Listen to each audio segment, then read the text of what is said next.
बेटा आज फिर होगा जंग का आगाज। देख बेटा देख। डीजे सनी ऑपरेटर। दौड़ा दौड़ा के पेलब हम भागे न रास्ता मिली हो। अब डीजे लैके घूमता तू नाही मारब दौड़ाई हो।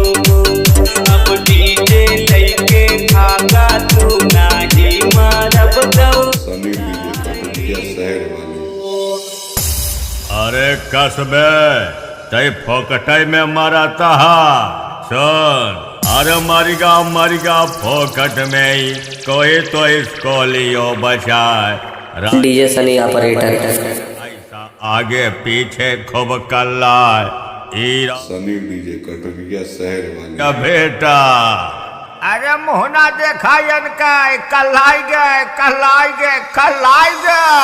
हम है यूपी 45 के मशहूर बादशाह। डीजे सनी ऑपरेटर।